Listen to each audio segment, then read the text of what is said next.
Hello everyone, I'm Samantha Jane Smith. And I'm Jacob Keynes, and you are listening to the Classical Queer Podcast.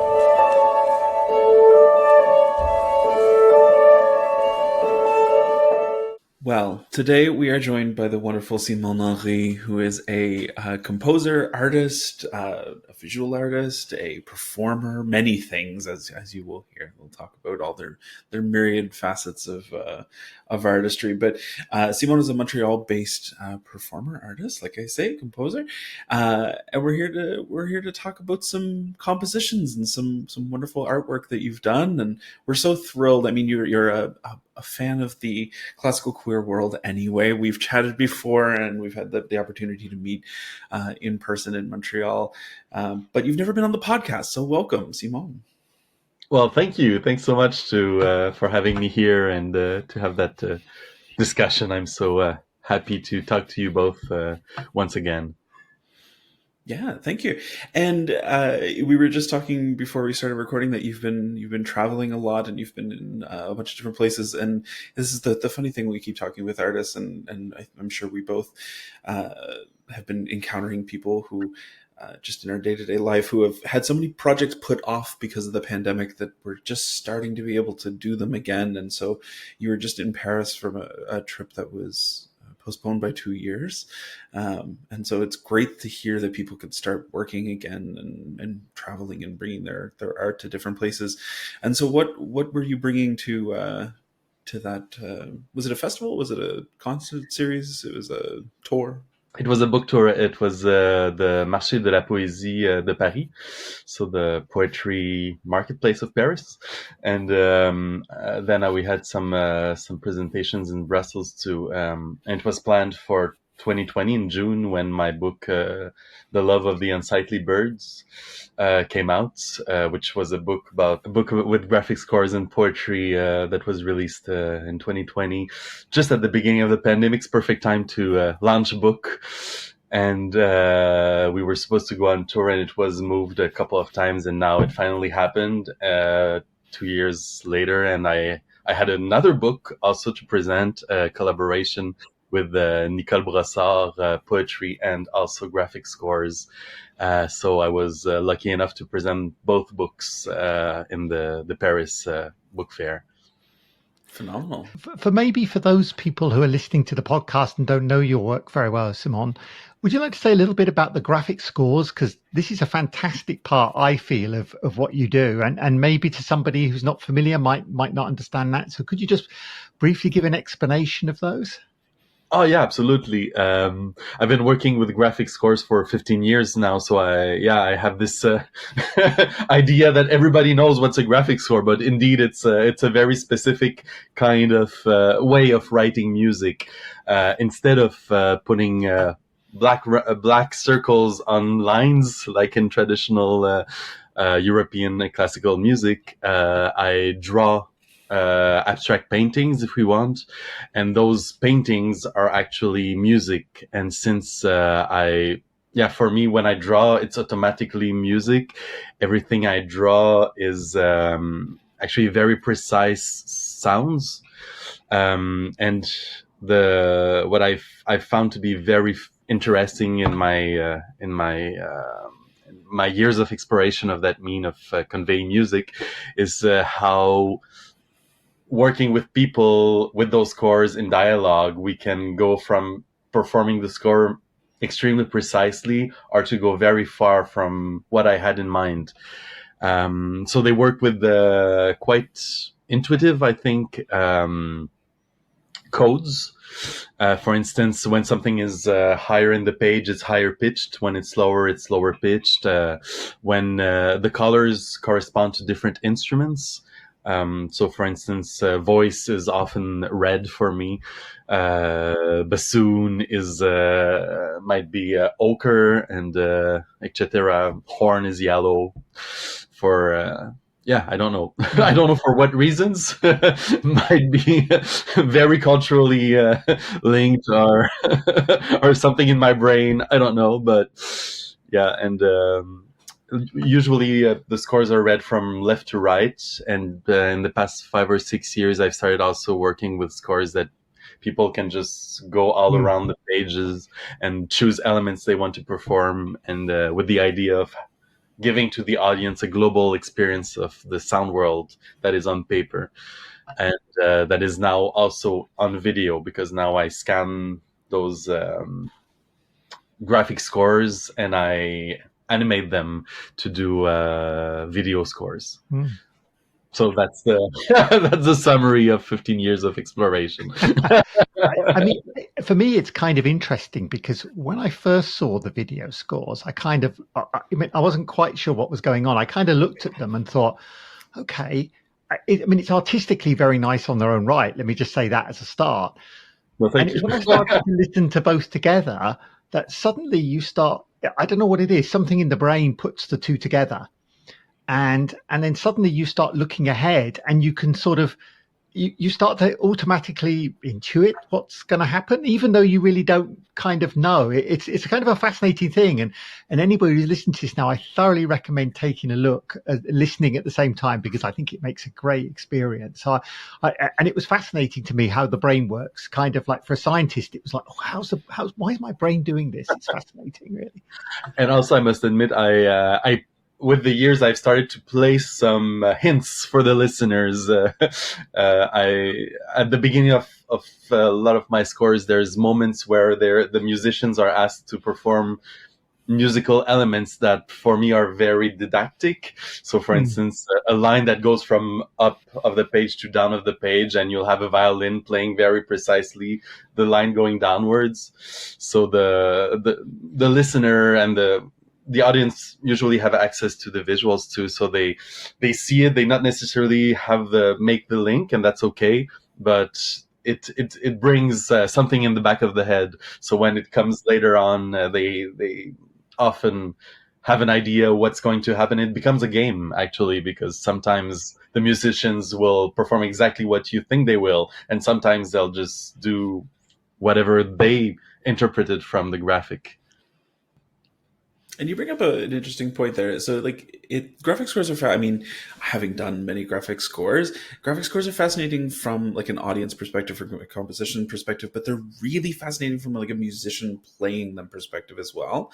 Because if you are used to playing graphic scores and are kind of familiar with the language of how to interact with them, it's fascinating, but it's really fascinating to put graphic scores in front of musicians who have not played them before, and to kind of talk through the method, talk through the process, talk through each composer's specific kind of key or framework, and then let them go with it is a really beautiful experience.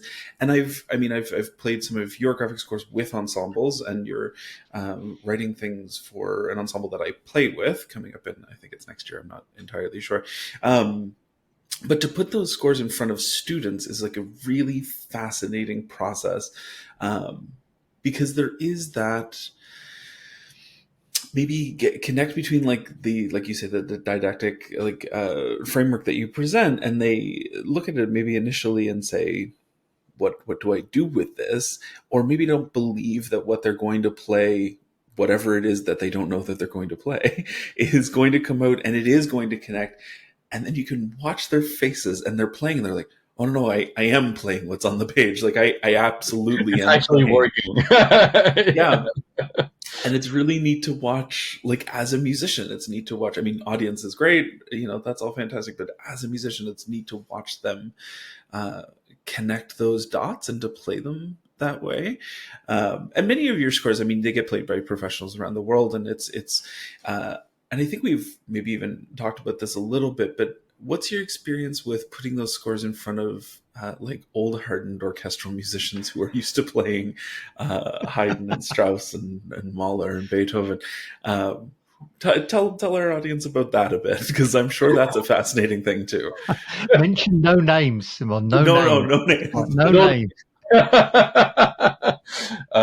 Actually, I think that the relationship that I've had with those people has evolved a lot through the years, especially because I've learned how to present it in different manners to different people coming from different backgrounds. I think the first time I presented a graphic score to a very traditional orchestra. I didn't have necessarily all the means of communication and adaptation also. So some people were extremely into it, usually double bass players and percussionists. And let's not name the sections that are usually less into it. And but going through a lot of ensembles, interacting with lots of people from different backgrounds, I've understood that the resistance often comes from a place of insecurity more than a place of conservatism, because musicians are artists, and they, even though sometimes the practice of orchestra might become a habit at some point. I think that this need to create beauty is what's the most important. And through the year, I've learned to adapt myself a lot and adapt my music a lot to to play some elements of security for performers that would for whom it would be more troublesome, I guess. So for instance, I had this wonderful experience I wrote a piece for accordion and violin.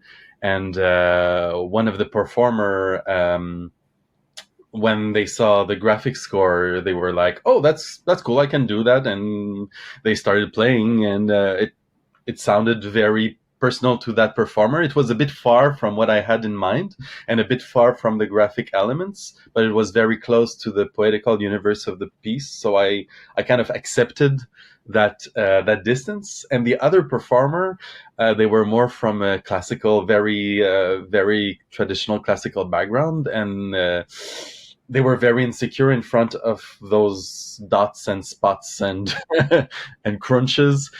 And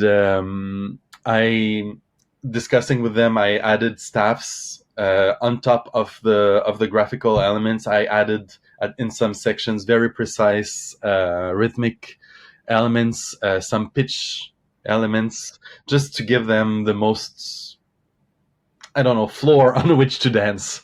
And the wonderful thing that happened is that in the end, those two performed together, having very different relationship to the graphic elements. And in the end, the performer that had a more classical background, they were closer to what I had in my mind plastically for the sound, being a bit farther from the energy maybe of my writing, while the other was farther in the plastic of the sound but closer to the energy. So together, I think that it was a beautiful dialogue. And diversity was the key, that diversity of approach. That was a very long answer to your question. It's kind of interesting because the people we've interviewed or we've talked to, certainly over the last year or so, there tends to be sort of, I don't know, maybe I'm being a bit extreme. It tends to be two camps. One camp is very precise and is kind of like, we have, this is the rhythm I want, this is the thing. It's all written out in very, exact sort of things, which I guess is the kind of, in my view, the old classical approach. I don't mean it in a bad sense by any means. And then there's kind of like, we've got another group of people who are like, yeah, this is kind of the spirit of the music. And we go off and get it, and you're close to what you want to, as long as you're getting it right in spirit. And I kind of wonder, thinking back to my musical education, which was awful for me, whether or not there's a better, whether there's for some people, there's a better method in the sense of the more graphical approach, I can appeals to people, a different group of people. And I do wonder if we're kind of missing out on musical people because of the fact we try and have such a rigid approach to dots on a page and lack of flexibility. So I kind of wonder if there's like if this is maybe you guys as musicians actually know a little bit more. Is this a kind of, do people teach this education? Is this something which gets into educational establishments, this kind of musical scoring? I mean, it certainly is more and more. I have a like music ed background, and so I have a, for better or worse, knowledge of like curricula across Canada, and it's been put into at least half the provinces here, where they in your kind of first 3 years of learning music, there's a heavy emphasis on graphic scores because it allows you like an entry point without facility, basically.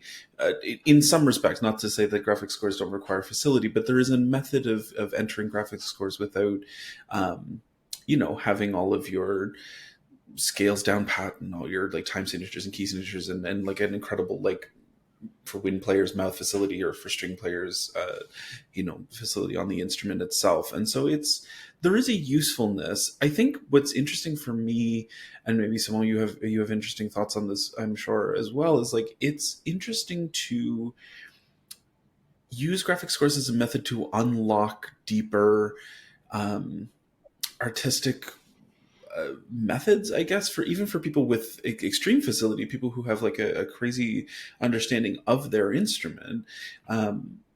It frees people up in a really interesting way. People who maybe can play the hell out of Mozart, but like it's very structured. When you get them in front of a graphic score, suddenly all of that ability to play is also like unlocked in a weird way.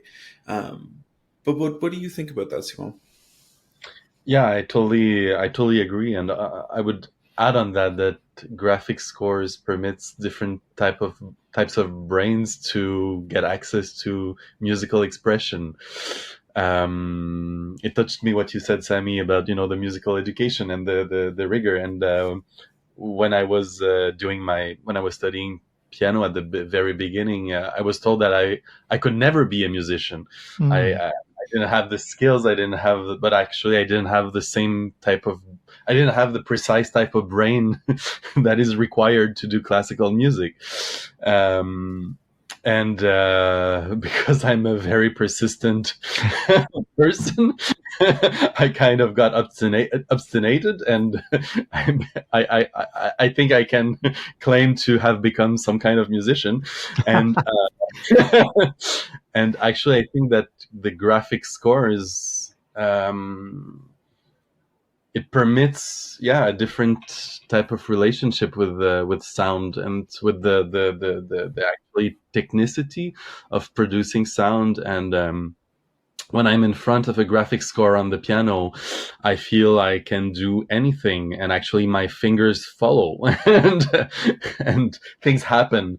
But when I'm in front of a Schubert sonata, it requires a different way of putting things together, and I can do it.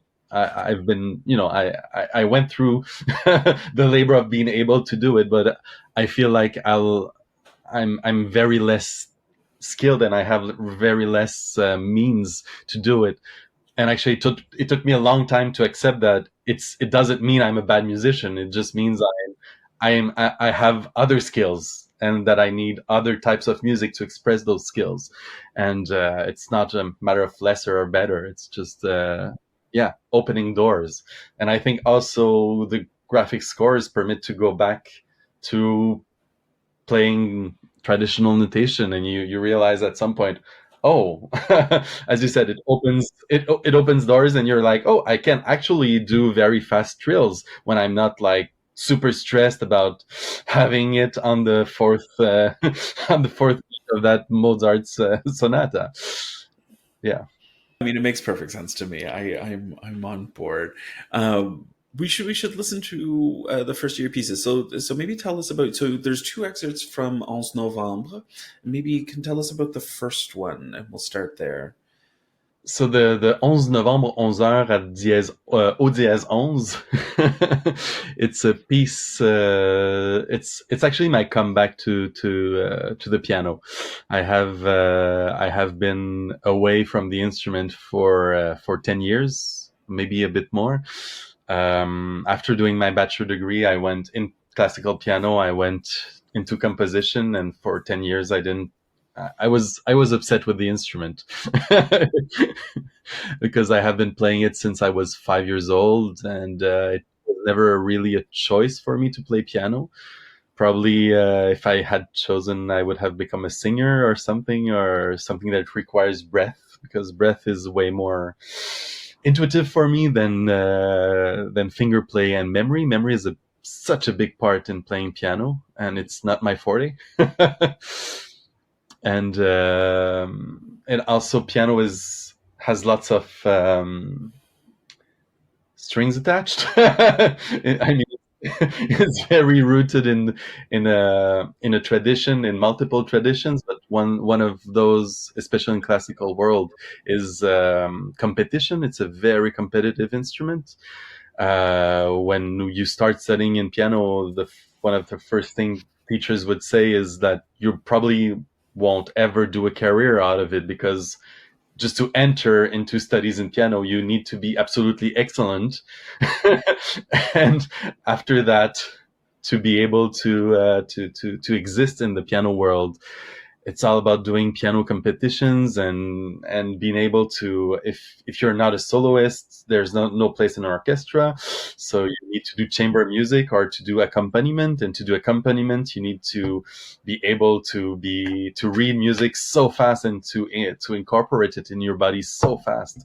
And I could do that, but it would stress the hell out of me. And in the end of my studies, I developed a huge stress reaction to playing piano, and my hands were shaking like 10 centimeters right and left, just trying to put the fingers, starting to play a simple piece, and I couldn't do it anymore. And I had to make the choice between using beta blockers or continuing to play piano.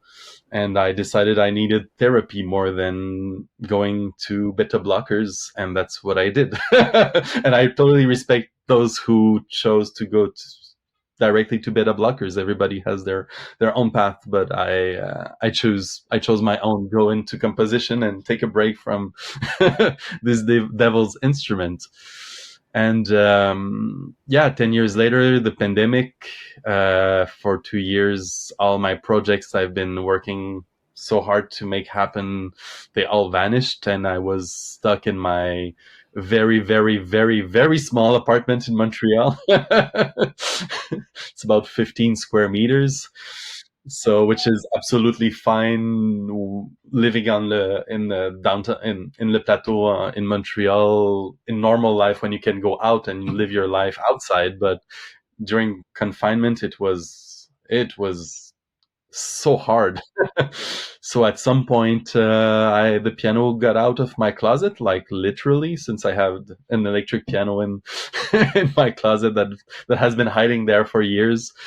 And I started to go back to some Schubert sonata. And I started to go back to improvising, and I was going out with, after a year, I started going out with a person that loved to listen to me play, and I just got back to creating that bond, playing for someone, playing for myself. And at some point, Sammy, you told me, "Oh, we're doing a festival." Oh, let's blame me now. Yes. I said, well, yes, it's my fault. Yes. But the opportunity was there. So you said, we have a festival. It was still pandemic, so I couldn't go there, and I recorded something. I wanted to do it the simplest way possible, so I had a friend who worked in this amazing jazz bar in Montreal called the Dièse 11. And they told me I could rent the place for quite cheap, and the piano is amazing, and I had good memories of that place. And I asked one of my best friends, who's a sound engineer and composer, Kevin Gironet, to be my sound master, and a good friend who's a super ally for the trans community, Alexandre Tedal, to be the film.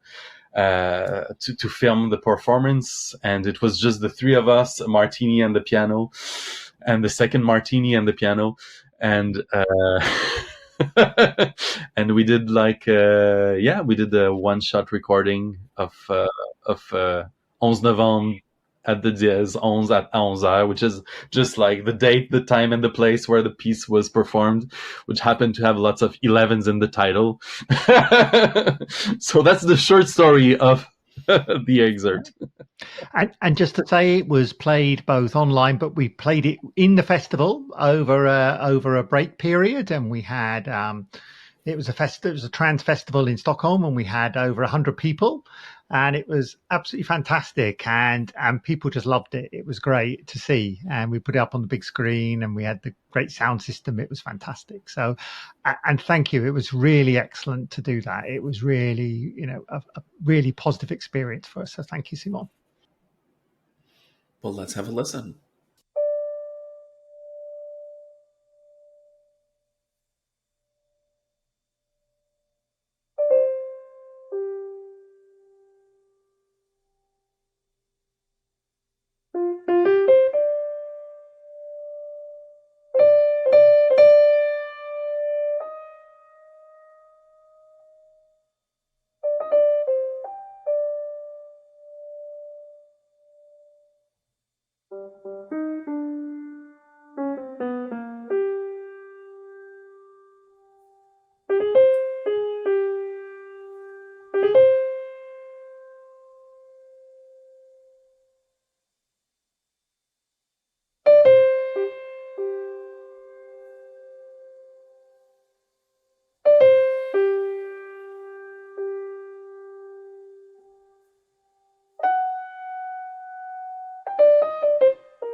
Yeah, so that was the first clip that we got to listen to, and so the next one is a continuation of the same piece, and so maybe you can tell us a bit about your re-entering of playing piano, uh, renaissance of playing piano as a performer.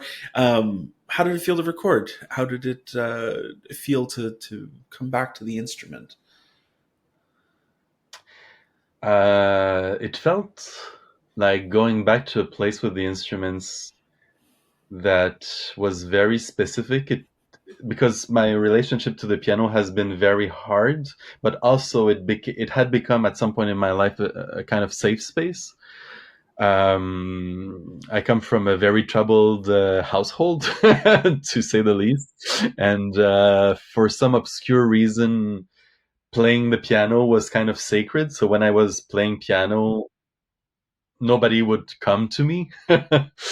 And the older I became, the truer it was. So I kind of built this way of playing in which I would just improvise for as long as possible, because for as long as I was playing, I would not have trouble. So it was kind of yeah, it was a safe space. And coming back to the piano after a 10 years break, I came back directly to that safe space, and it felt actually really good.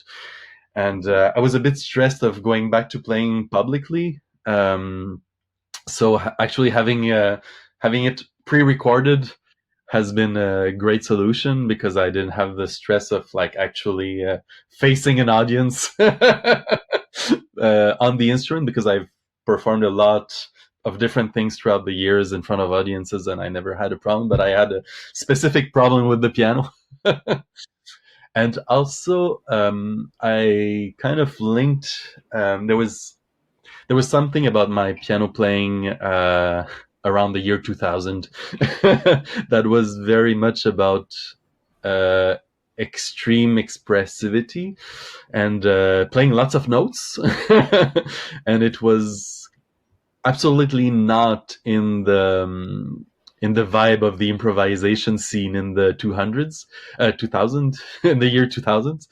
And there was something that I didn't understand at the time, and that I couldn't transmit also to the I think to the free improv scene at the time, is that my super expressive playing of the piano and my playing a lot of notes didn't have to do with a show of virtuosity. I never cared about virtuosity. I can play very fast, like most pianists, but it was never about that. And playing fast and loud was, as I said earlier, was more about a safe space.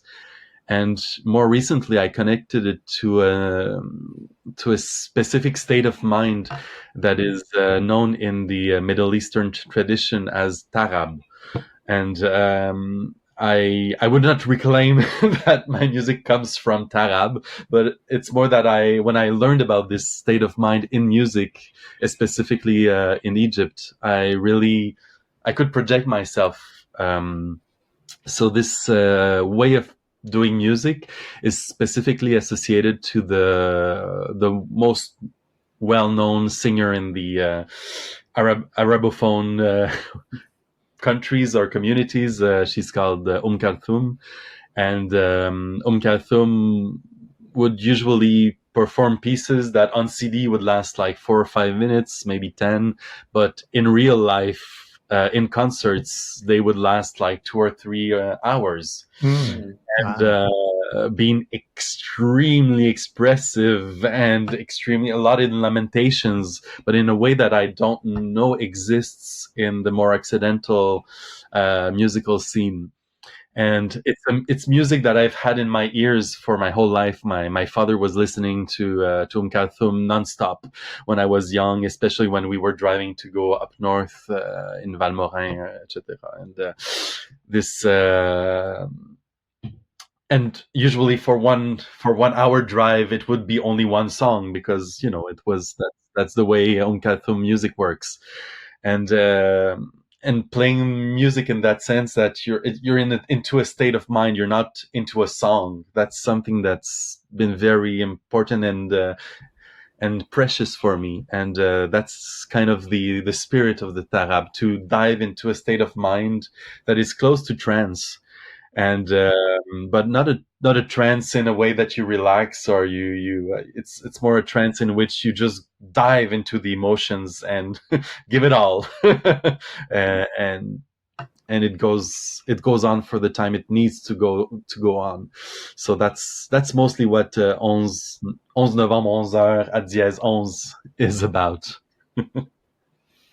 It is kind of interesting because your whole, I guess, musical, I want to use the word genre, but I don't mean it because I don't think you've got a genre. I think it's kind of a wide scope of things.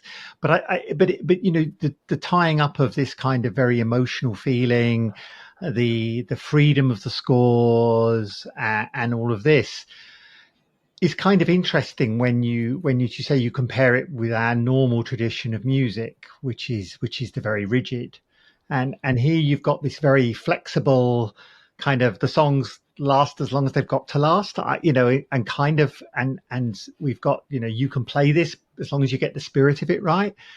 And I kind of feel that's I mean, it's so anti the Western tradition that we have of music, and I think it's fantastic that we kind of have, you've dragged that into the Western sphere. I think because it's exposing people to this different rhythms and cultures and environment and way of thinking, and I think that's kind of, for me, the really fascinating bit, is this bringing in this new stuff for most people. In the spirit of that music, and in what I try to bring, is this idea that it's about a state of mind, and that is the new part of it, because the sound material, when I remember this moment 20 years ago when I performed one of a piece that can feel a lot like the one that is on my album, and after performing, another pianist was due to perform, and when we just crossed paths in the backstage, and he said to me, "Oh, that was lots of A minor scales you just did." And I mean, he was right. That was a lot of A minor, but I felt, oh my God, that person just like went right beside the whole point of what I was doing. And that's unfortunate, because yes, it was a lot of, musical material, individual parts. The material was nothing like exceptional, but I think that the spirit was very different. And that's what I hope I can, humbly bring to what you call the Occidental sphere. Yeah.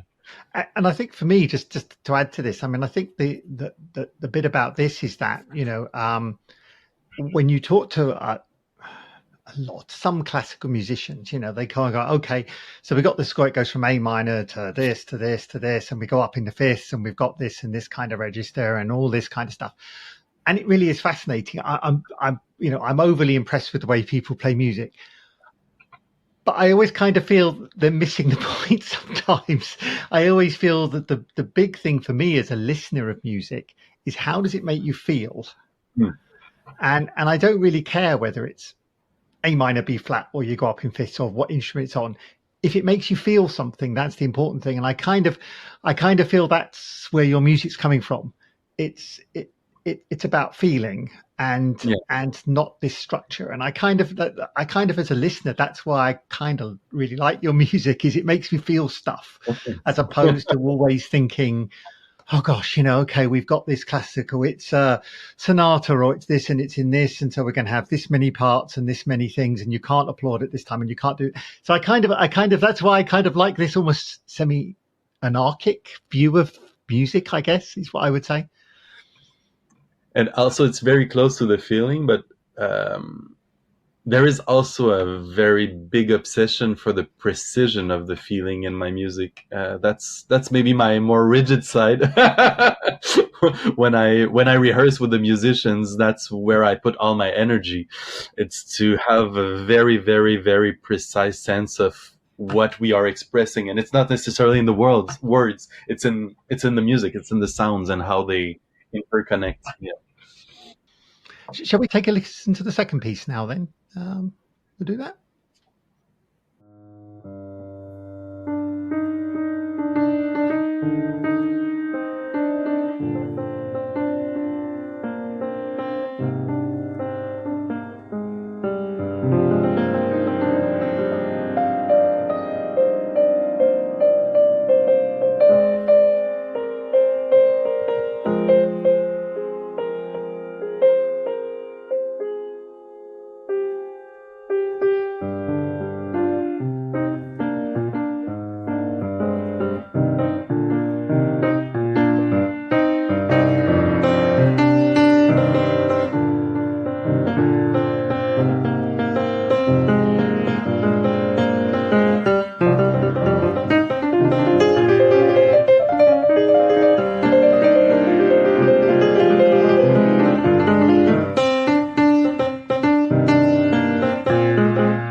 the third piece that we're going to listen to is inspired by a kind of a different trajectory, if I am correct in knowing what the piece is.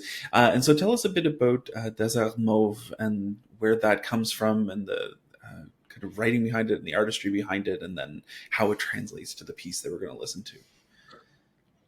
Yes, Le Désert Mauve is a very old project. That's how I've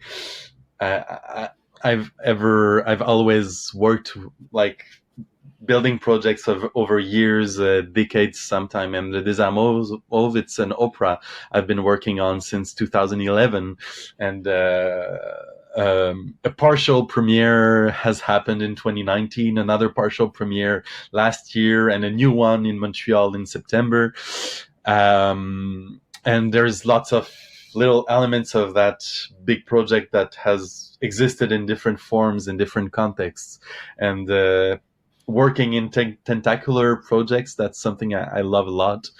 So Le Désert Mauve, it's an opera based on a very important book for me called Le Désert Mauve by Nicole Brossard, Mauve Desert in English.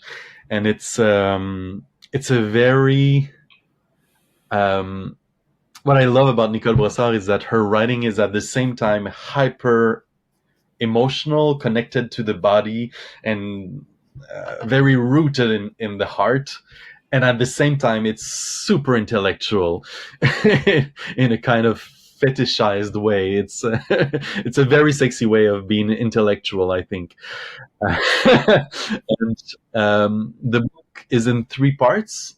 So the first part is a book in the book. It's called Le Désert Mauve, and it's the story of a 15 years old girl called Mélanie, who lives in Arizona with her mother and her mother's girlfriend, and in a kind of very fictional Arizona from the 1980s, where it's absolutely okay for a lesbian couple to have children, and it's normal. And that's something I love about Nicole. It's that it's almost science fiction, the way she creates those images of, like, beauty and happiness, and it permits us readers, I think, to just have, I don't know, create moments of images of what our lives could be if we were not, like, always struggling and fighting against, the awful parts of being queers. So Mélanie is living in the hotel that's owned by her mother, and every night or so she takes her mother's car and drives into the desert to just feel alive, and she discovers writing, and how writing is the most powerful tool to create reality. And she dives into those very complex and very sensual ideas of actually the reality in which her body is living. It's only one of the possibilities of the incarnation of the possibilities. And when you write, you can choose any one of those incarnations. And so that's the first book. Mélanie going into the desert, she falls in love with the géomètre, and who actually gets killed. It's an opera, so somebody has killed. And there's also a mysterious man living in one of the room, and we understand that they are a scientist. He's a scientist working on the atomic bomb, and some kind of thriller kind of writing. And then the first book closes, the first third of the object book, and then you enter into the second part that is called a book to translate, un livre à traduire. And it's a translator who lives in Montreal who stumbles upon the first book in old bookstore. And she falls in love with that book, and she decides to translate it. So she studies every character, every scene of the book, and she invents dialogues between the characters, amongst others between the lady who gets murdered and the author, and the lady who gets murdered confronts the writer and says, "But why did you need to have another woman killed? Why did you write that?" And she develops lots of dialogues like that are very interesting and very confronting. And the third part of the book is a translation of the first book from French to French, in which every sentence is exactly like in any translation, a little bit different, a little bit a lot the same. It's a little bit of trahison from the translator who involves themselves against their will inside the text. So some sentences completely change the meaning of some events in the book, etc. And so it's a very sensual, at the same time a very sensual book, and at the same time a very beautiful intellectual game. So I was drawn upon that thing. I fell in love also into for the book, and I decided to put that into an opera. And for my album, I decided to try to perform a piano reduction of one of the movements, a movement about the woman who gets murdered, Angela Parkins. And also I tried to put myself in the position of the musicians to whom I'm asking all the time. I've been asking for the past 15 years to perform the graphic scores, and now I'm the one trying to do it. So that's what's happening in that piece. So this is so what we got here is a just to clarify, is a piano reduction from the original opera, which is also available. So we should just mention that people can get hold of that one, because that's also great. Yeah, so we'll take a listen.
Well, that's the first time I've heard the piano reduction, of course, but I've encountered your dessin mauve in a couple places before, because I've just I think I used it in a talk that I gave, and different things. So it's neat for me to hear the piano reduction as well. I think we should also mention to people who, just because we haven't mentioned it as a fact, that some of your artwork, I mean, maybe you could put it in a bit of context for scale and shape and things. Is I think maybe sometimes people, maybe when they're listening, they think it's on an 8.5 by 11 sheet of paper, which is just not the case for much of your work. Some of your pieces are gigantic in scale, and so not only are they beautiful when you look at them maybe on a screen, like your video animations and versions that are being scanned, but some of them are multi-story high. Like, tell us a bit about maybe the creation process of like how you go about painting and working, but also give us an idea of the scope of these, because I think what it does for me when I listen to them is it also translates to how I hear it, because they're also so grand, like in physical space, you know? Yeah, I think that was the first element that really positively shocked me about using graphic scores as a composer, was how much the medium impacts the music. Before using graphic scores, I was doing sketches that were also graphic, and I was translating them into a Finale, which is a notation software that is a nightmare for every composer using classical, Correct, yes. European classical music notation, together with its sibling Sibelius, which is not greater. No better, really no better. Yeah.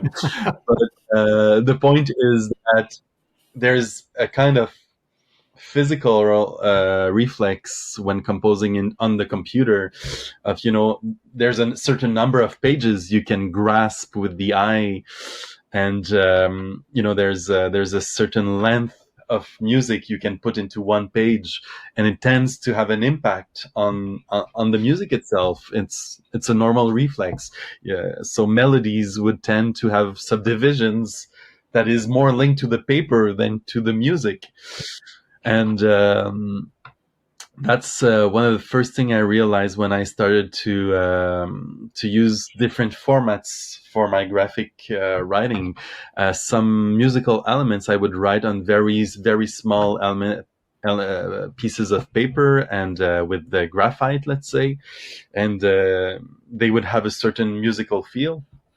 And some others I would, as you say, paint on buildings with industrial painting material, and with a very physical relationship to, drawing a line takes a humongous amount of energy. And I feel that this translates directly into the music. And I've done lots of experiments, and I'm still doing them. While painting, I sometimes work on rice paper rolls. So they're like 60 feet or something long. So I try to find places in which I can have the whole roll open in front of my eyes, so I can paint musical elements that are very, very large in their breadth and in their scope. And so the musical element in the end can be like 20 minutes long, and that's one musical object. And some other elements I would paint on square, huge piece of paper, and they would become maybe some more global drawings. And if I do them on the floor or on the wall, it changes a lot the music that comes out of it. So for every project, the first thing I decide is where I'm going to work, and then which material, which colors. For instance, the latest piece I'm working on for the Alkali Collective is it's it's the continuity of a piece I've written for Orchestre de l'Agora for my best friend and orchestra. And my best friend is an electroacoustic performer. He's called Gabriel Ledoux. And the first thing I did when I started working on that piece was to go with him to the paint shop. And there's a beautiful independent paint shop in Montreal called Cama Pigment, and they have those crazy colors and those crazy materials. And we spent like an hour there choosing the colors, and he picked more than I did, like those super flashy colors that I would never have thought of using, like super flashy green and fluorescent yellow and whatnot, and the paper that would be according that was connected to that. And in resonance to that visual world, I decided to also use found objects. I used a lot of gummy bears and and of teddy bears that I cut into pieces. Lots of shiny stuff, and it's a piece that became extremely way too much vivid. It's kind of yelling colors. I couldn't work on it too long because it was kind of hurting my brain because, as we remember, for me it's sound, so it's kind of like Wow. very intense. And I was working on that score in the House of Literature in Quebec City, in which I had a residency, which was a very calm place, all white walls and super apaisant, super calming environment. So I would come with my big, flashy green cardboards and glue gummy bears, and I also use papyrus and with those gummy bears, and it's just so flashy. So yeah, and it was all connected to my friend's personality on what I can project on him. And so when you've got this, I'm just kind of curious here. You've got this very, say, one of these huge, great visual scores. Do you then just say to bring the musicians into that room and go, look, here it is? Because I can kind of imagine going in there and the size of it may be very, sort of affect how you actually deal with it. So is that the score they actually use, or do you give them smaller versions of it or something? Or is this it? This big thing? Is that what they use? That has been a very ongoing issue, because for me it's very important that the musicians see the actual scores, but it's almost never possible for so down to earth reasons.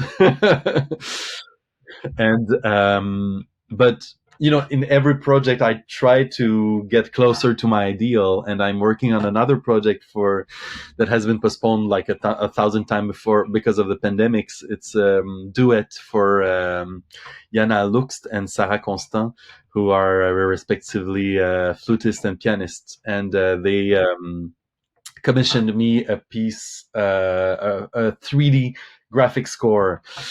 Actually, I think I'm going to get for the first time this relationship for the first time in 15 years.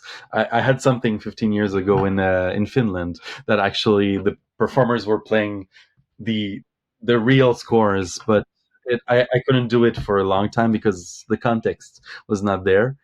So for them, I've paired with the visual artist called Héloïse Plamondon-Paget, and we worked together on a very long, only 2 rice paper rolls in my sister's basement. And because, the places where I paint are very important to me. So being there with my nieces, helping to hold the papers while they were drying and everything, it really percolated in the music. And we're going to print. We scanned everything, and with the help of a very ingenious computer artist, Alex Burton, we're going to scan it and reprint it on a humongous roll of fabric. Wow. and with at the Centre Sagami, who's a printing art center in the Saguenay-Lac-Saint-Jean, and this very huge textile is going to be hanging, and the two performers will go around the structure. And we'll find a way to make them perform. Still a lot of things to figure out, but they're going to perform according to where they are in space, the score. So we'll probably get a bit farther again from the precision of what I have in my ear, but closer to a poetical relationship to the material, to the fabric of the music, pun intended. Yes. I mean, it's almost like a crossover here between, you see this 3D graphic art on the computer, and you see this kind of stuff on the computer, and you're actually taking it out to the physical space in a sense here. And you're actually taking graphical art combined with the music into 3D, which I think is fantastic, really. I mean, there have been some other, musicians who've had music played around things and this kind of thing, but with the graphic side of it as well, that's kind of fascinating.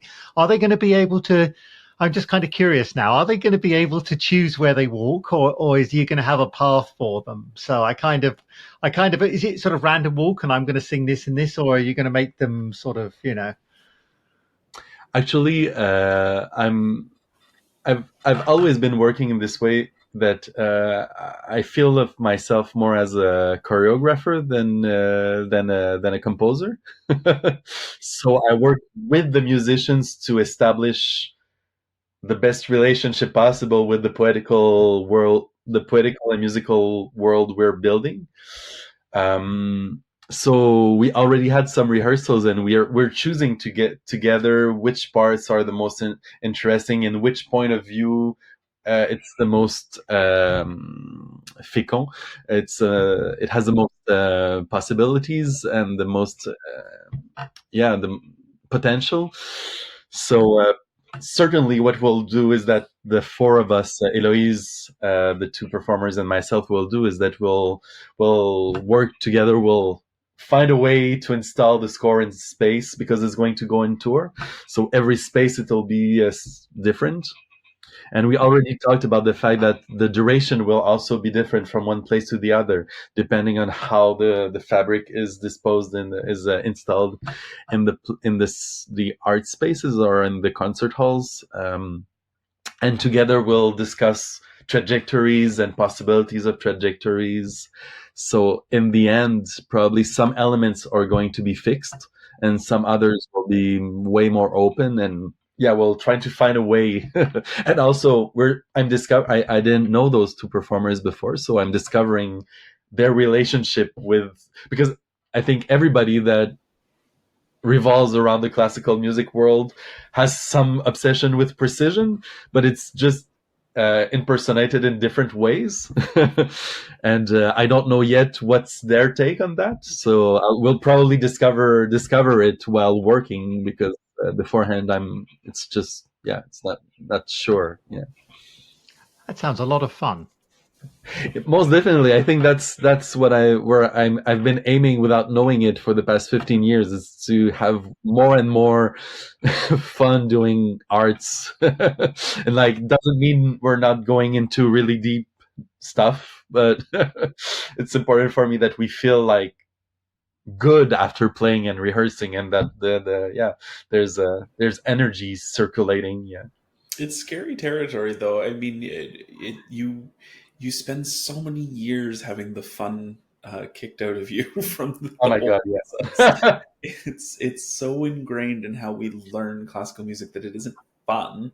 You're not here for fun. You're here for business. It's so ingrained in how we have that interaction, and so it takes a lot of, deprogramming, maybe a little heavy of a word, but it takes so much deprogramming to have fun playing music and interacting and especially, it's funny, spaces, concert halls come with, again, you talk about instruments with so much baggage and so much personal history with things, but the concert halls obviously come with so much baggage and history and expectation and all of these things, and to enter those spaces and have it be fun and interactive and maybe silly and maybe still evoke a lot of heavy emotion, but maybe it's okay to feel those emotions out loud. That's such a complicated thing to unravel in those spaces, but it takes people like you who are intentionally doing this to be able to,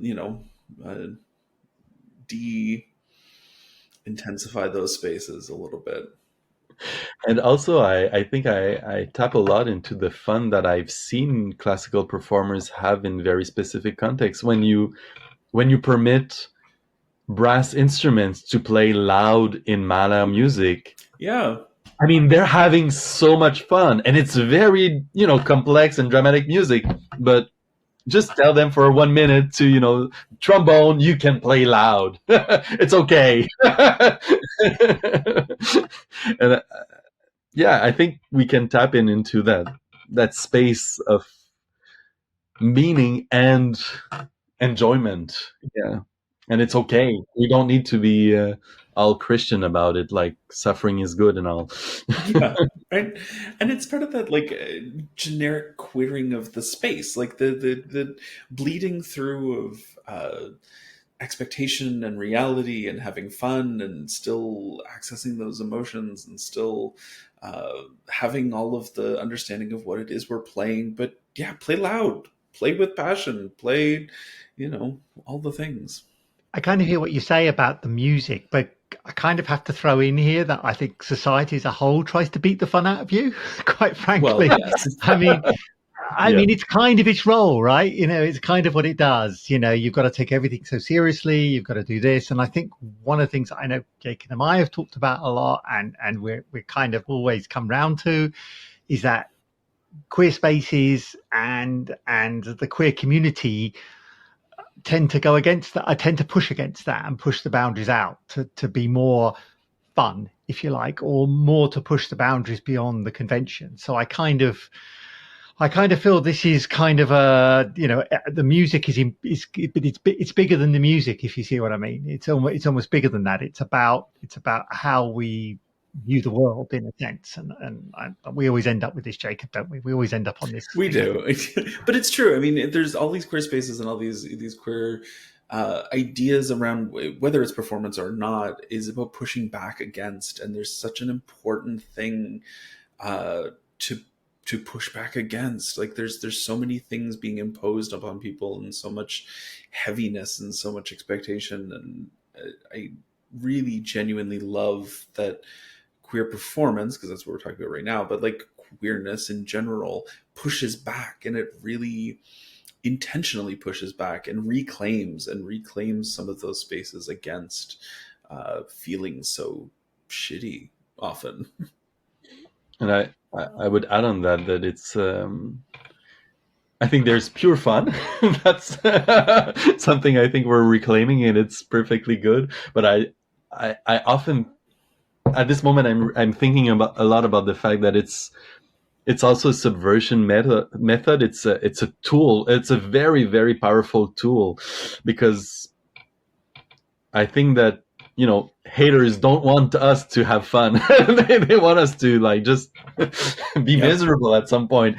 And showing glitter, there is a superficial part that I love about glitter, but there's also a resistance in the glitter, and it's something I reclaim a lot. I've been reclaiming a lot recently. I don't know, when I was in Paris, I mean, we often forget how much French society is ultra conservative and ultra homogeneistic, and being in the streets in Paris for to just going back and forth from my Airbnb to the book festival, I had so many verbal aggressions all the time, because I was just visible. I was just existing, and I think two options were there. I could downgrade my visibility, which would be totally fine. And sometimes I do that when I just can't take it anymore. I just, I beige myself, and I think it's a survival strategy that is more than okay.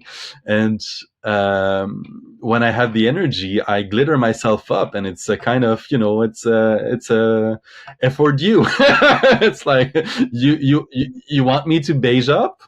Not today. Today I have the energy, and you'll see me fabulous, and it's a mean of resistance, because what can they do? I mean, they can vocalize how much they find me weird, but I'm reclaiming my weirdness. I'm happy about it, and whatever. So yep. I'm just going to add one thing. I don't want to come across like a Symon super fan here too much. Okay? but actually, when I started listening to your music, I think probably, and seeing your scores a couple of years ago, I think it was, Symon, I started to look at them and understand them more. I must admit, your scores and that actually gave me a real positivity about myself. Just because of the sort of, I don't know what it is, the outpouring of emotion in them and that kind of thing. And it actually sent to me a big signal about what you can do as a queer person, and what you should be pushing back against. So I kind of haven't, again, I don't want to be the super fan who's like, and all this, but I do have to thank you for that, because it was something that actually gave me a push through some difficult times. So thank you. Thanks for voicing it. Thanks for naming it. It's very helping to have those feedbacks. For I put them in my pockets for the the days when it's much needed. So thank you so much for voicing that. It's actually why I do it. It's most important, I think, to show that we can be expressive, and it's okay, and it's good. Well, hopefully this podcast will help as well and spread the word a bit, and I guess thank you so much for your time, Symon. I know you've been very busy and it's appreciated. And thanks so much for the invitation and for the time you're taking, both of you, into making this project exist and our voices heard. It's the value is immense. Truly our pleasure. I mean, every time we get to talk with somebody, it's just so exciting to talk with everybody, but also just to have a platform to have other people learn about what queer people are doing in the arts. It's so fantastic to be able to spread that love around. So it's a self-love party. We're all excited for each other, but it's always nice to talk to you, Symon, and thank you for being here. Thanks.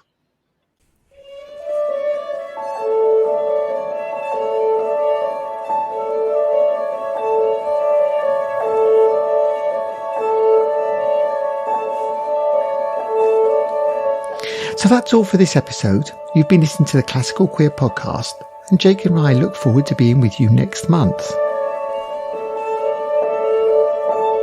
The incidental music is courtesy of Jared Miller, and the show was produced by Samantha Jane.